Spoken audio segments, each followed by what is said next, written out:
Our last speaker today is one of our very own. Professor Ravi Madhavan is an Associate Professor of Business Administration at Katz Graduate School of Business. And I say he's our very own because he also has his PhD from the University of Pittsburgh. He taught for a while, 6 years at the University of Illinois at Urbana-Champaign, saw the light and came back to Katz. And he's done a lot of work in China and studied the harmonization of society, the concept of a harmonious society. Let's welcome Ravi. I'm very happy to be here to be part of this conversation today about a very interesting set of ideas. What I would like to do in the few minutes before the plenary session is to try to link the construct of business of humanity to some larger themes that specifically talk about some economic systems of thought, if you will. For example, the harmonious society concept in China, the approach towards measuring economic performance that has been put together by Nobel laureates Joe Stiglitz and Amartya Sen, along with a French colleague, Fitoussi, as well as the emerging elements of a similar sort of a model that I'm getting a sense of in India, that some people are calling inclusive growth, inclusive innovation, etc. So in a sense, my comments really go back to something that John Delaney was saying in the video clip that you showed, John, in which he said that this is an idea whose time has come. And so the main message I want to convey is that there seems to be something in the air, a zeitgeist, if you will, to which this notion can be very easily plugged in. And that's very good because this is one of my favorite quotes here from the well-known Chicago architect and city planner, Daniel Burnham. Make no little plans, because they have no magic to stir men's blood. I think if we are spending time talking about these things, I'd really like it to be able to connect to some of the larger themes. So that's really what I want to do today. Now, let me begin with sharing with you an experience I had in November of 2009. I made a visit to China, and it happened to be in Wuhan, which was not too far from the Three Gorges Dam. So I decided to take a road trip, and obviously judging from my amateur photography, at the very least you should be able to figure out that it was a very misty day. And it was. But it was a very interesting experience for me because obviously the Three Gorges Dam is one of the largest dams in the world. Apparently during the construction of that dam, about 1.2 million people were resettled forcibly, a huge number. And the guide will actually point out locations of towns that are submerged, entire towns, and point off in the distance to where they have been newly constructed, basically. And obviously the driver behind all of this was the need for electricity as the economy was growing, as society was growing. And in many ways it was also a huge symbol of national pride for China, clearly, given the engineering challenges involved. As you drive in, you'll see that it's guarded by soldiers of the People's Liberation Army in ceremonial dress. It's really a symbol of national pride. However, the year before I visited, as some of you will remember, there had been a huge earthquake in China. And a few months before my visit, the reports were beginning to come out from scientists speculating whether the creation of such large reservoirs of water may actually be a contributory element to earthquakes and so on. So what I found really interesting was that, of course, in a place like China, those sort of reports don't get immediately picked up and played on the airwaves because conversations are circumspect, to say the least. However, it was interesting for me to see at least among a few people, there is a beginning to be a little bit of a shift in mindset. That is, from being an unalloyed national pride kind of an item to wanting to ask some of the questions about what is the longer term impact, including questions and comments by senior people in the Chinese administration. Right? So I came back from that visit thinking that in some ways it's sort of a metaphor of this change in mindset that we are talking about here. Perhaps in a more specific way, it is even a metaphor to what is happening in China today. So I just wanted to use that as a generative metaphor as we go forward. If we step back a little and think about economic and political systems of thought,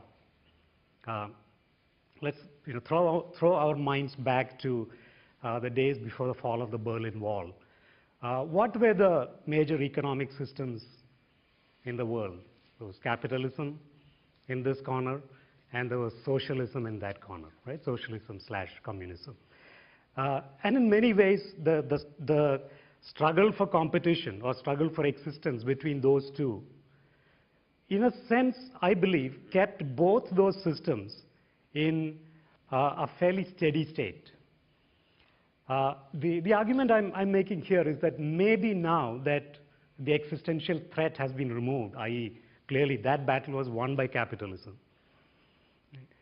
What we perhaps may be seeing is the beginning of a subspeciation, right? So you have the capitalism species, maybe now that it is released of the fight to death that it was facing earlier, is now beginning to respond in unique ways to unique local situations. And that's what I mean by subspeciation. And if you look at evolutionary biology, you do see examples of where, due to, for instance, geographic isolation, a given species begins to split into entirely different species over time. Yeah? So that's a big idea that I want to pose to you as a hypothesis. It's merely a proposition. I don't want to present it as empirical fact, but there's some value to thinking about it that way. So if you look at the evolutionary process, in the morning John was mentioning Milton Friedman, and if you look at Friedmanesque kind of models, not necessarily only Milton Friedman, but thinkers of that ilk, there's a clear emphasis on market fundamentalism. There is a clear separation of roles, right? They would probably argue that it's not that they are uninterested in humanity, it is just that they don't believe businesses should do it. There should be other agencies, other actors within the societal system that should take care of that. And then there is probably a constructive confrontation between those, and eventually everything will work out. That's sort of the Friedmanesque model.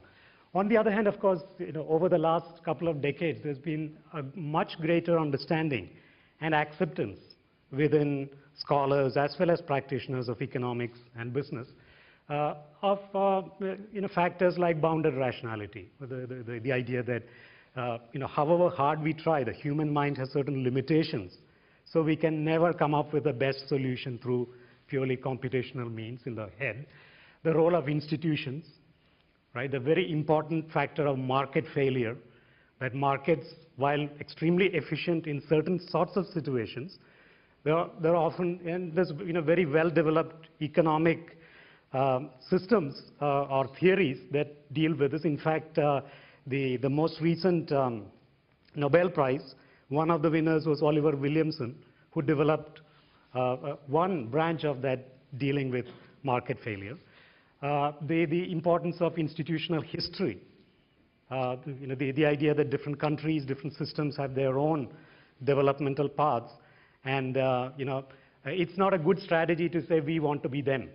That's not a strategy, because that's never going to work, because your history binds you into certain paths. The role of emotions in economic decision making. So all of these things are really, from a scholarly perspective, we know a great deal more about it today. And in many ways, I see all of that feeding in at an intellectual level to make the business of humanity construct much more fundamentally based and sound. The idea that John mentioned in the morning of endogenizing externalities, right?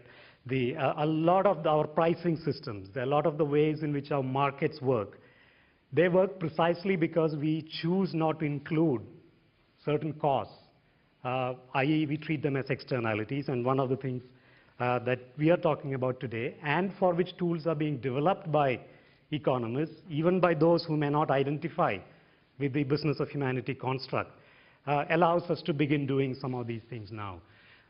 There's an integrated strategic view of performance that seems to be implicit in the business of humanity. There is balancing the short and long term, right? And at a general management level, what it reminds me of is the definition of wisdom, this by the psychologist Robert Sternberg, in which he said a very important part of wisdom is being sensitive to the interests of those people who are not in the room. So if you are sitting around the table trying to make a decision, what's the extent to which you are able to reflect in that decision the interests of those people who don't have a place at the table? In a sense, so that kind of a larger wisdom, larger decision-making role, which I tend to think of as a general management responsibility. All of those come together over here. Very briefly, in terms of what some of these ideas mean. Again, the broad notion that I want to leave with you is that the central elements of the business of humanity construct are, I think, finding expression in some of these larger systems of thought. Let me take the harmonious society concept, because that's been intriguing me for the last several months. This was an idea that was floated by the current Chinese president, Hu Jintao, in 2005. The basic idea is, can be captured as Chinese policies till then, till about 2006, when the details of this idea were worked out, were principally oriented towards the overriding goal of economic growth. Now, what that led to was obviously very impressive economic growth, right? But also significant socio-political stress. Right? And historians and sociologists and economists will agree that the gap between the rich and the poor in China today is probably the biggest it has ever been in any society in any portion of human history. Right? So, for instance, one of the people I spoke to on my trip in November told me about how in the popular discourse in China, there is they talk about a movement that they call a Chofu movement, which apparently stands for hate the rich. Okay. Now, clearly, again, the rural-urban divide is important, but even within that, there are much more interesting, fine nuances. So, in one sense, the harmonious society was a construct that was developed in response to that. That is, an understanding on the part of the Chinese leadership that you cannot sustain this growth unless you address some of these stresses. Right? So obviously, as somebody who likes to think of himself as an empiricist, there were a couple of questions that came to mind when I read about this first. One was, does it actually mean anything? Because we are all familiar in our different contexts of high-sounding political slogans that come up. And the answer that I got from a variety of political scientists who observe China is that the Chinese Communist Party takes its linguistics very seriously. So if they introduce a new title, and if they introduce a new platform, a lot of thought has gone into it. These linguistic nuances mean a great deal in Chinese society. So that's one. The other question, which I'm still engaged in trying to figure out, is, does it really make a difference in terms of their economic decisions, allocation of resources, etc.? So far, at least the economists that I've been talking to seem to believe that yes, it does make a difference in terms of where they're allocating their resources. They seem to be willing to live with a lower economic growth level as long as it helps them to stave off some of those political stresses, those social stresses, and perhaps to reduce the inequality. Right? And one element of that we see very clearly is the rebalancing of the economy. you'll find that many of their economic allocation decisions over the last few years reflect the fact that they want to make sure that the rural population enjoys some measure of the growth. Right? Significant subsidies to rural households to buy appliances, for example, because they don't want that to be a force for division. So I think between these three models, I think the harmonious society model is perhaps the best developed, because the Chinese Communist Party has gone to great effort to spell out what the implications are, and it seems to be possible to actually measure over time whether it has had any teeth in terms of economic allocation decisions. The other two, at least to my mind, are a little bit more unformed. The inclusive innovation or the inclusive growth model, I think many of the things that Professor Jhunjhunwala was describing reflect that. Again, the focus on encouraging innovations that are not aimed just at the top of the society. So you can think about, obviously, not just in India, but all over the world, there's the idea of how do you encourage formal innovation that is aimed at base of the pyramid markets. That's an important element. But there is also an important set of discussions. I'm not quite sure of the extent to which it has reached the policy and the implementation levels, but at the World Bank and so on, there's been a lot of discussion about how do you set up networks and structures that will encourage informal innovation at the grassroots level. So that's another set of things to keep our eyes on. And the final model, and this is by no means an exhaustive listing, is the one that's put together by Joe Stiglitz and Amartya Sen and Fitoussi, it's basically a report, a 200-plus page report that they put out, in which they basically argue that there is a need to measure social progress as well as economic performance, and the exclusive emphasis on GDP that economists all over the world have is insufficient to do that. So they have various recommendations about how do you distinguish between current well-being and sustainability, right? As well as drilling deeper down into what does that well-being mean. Happiness, for example, psychological well-being, not only wealth but income equality, income inequality, measuring those. What they're really trying to do is to say that we need to figure out, just the same way that we have figured out in a very sophisticated fashion how to measure GDP, right? And there are decades of economic and econometric research supporting that. We need to begin thinking about how do we measure economic well-being at a broader level. Right? So these are, I would say, three systems of thought, for lack of a better word, that seem to have fairly important consequences, and as well they are influential. And I see all of those as connecting very much to the central intuitions of the business of humanity construct. So just so that I don't leave you at the 40,000-foot level, I'd also like to mention briefly a couple of specific things that will come out of this way of thinking. For instance, clearly, I think if we say what does it mean on Monday morning, there are clear value creation opportunities in business of humanity domains. Many of us have touched upon markets at the base of the pyramid. The clean tech sector, which is fairly significant in the Pittsburgh environment. But I want to talk about a couple of other things too, which somehow we don't often connect to the business of humanity. And this is the notion of zero-waste economy, for example, or IBM's eco-efficiency construct, right? The idea that cities can be made much more efficient, the idea that supply chains can be made much more efficient. Those of you who like watching TV commercials, Walmart has been running a commercial of late in which they talk about how by making their transportation less packaging intensive, they are saving money for the consumer, right? But they're doing more than that. They're making the supply chain more efficient, and that is clearly IBM's eco-efficiency. construct. Now, my point here is that large companies like IBM and Walmart are finding value creation opportunities in these domains.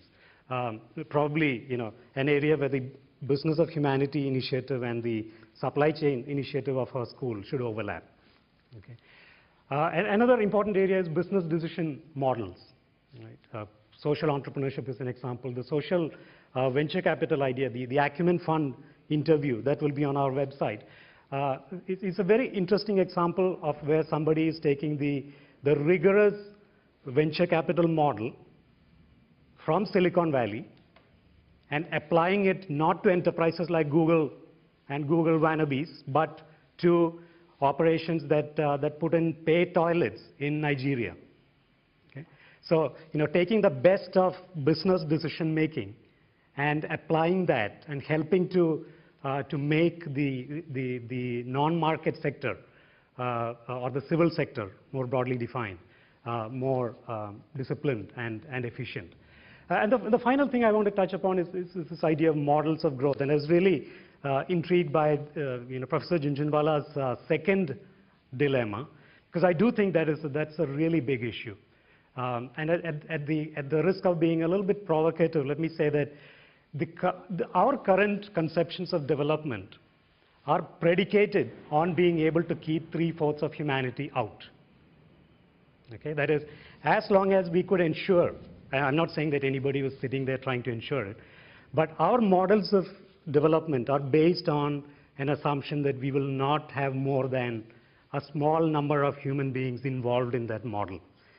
The moment we try to scale it to India and China, that model of development breaks down. And then the best example I can think of is, I don't know if any of you read this, a couple of years ago there was a very interesting article in the New York Times which suggested that Airbus was actually evaluating a new layout in its planes where passengers would not sit down but instead would be strapped to a wall. Okay? It's true. I'm not making this up. Okay? A couple of days later, Airbus sent a clarification to New York Times denying that. Right? But it turns out that once you get beyond the shock of it, it turns out there is compelling rationale to think about alternatives like that. First of all, in a lot of military flights, they don't have seats, and people do get strapped to the wall. It is as safe. There's no safety issue. The reason why they were considering this is because if they think about countries like India, China, take, let's say, the Shanghai-Beijing corridor, right? You probably need to have shuttles going back and forth. And if you limit and it may be an hour's flight, right? If you say that we have to take the same model that we are used to and put it over there, right? And it could be the other way as well. This is by no means saying that the rest of the world should follow that model. Clearly, in terms of reverse innovation, etc., we'll see that affecting us in the West as well. But my point is really that there needs to be some serious thinking about what are our models of growth. What do we mean by growth?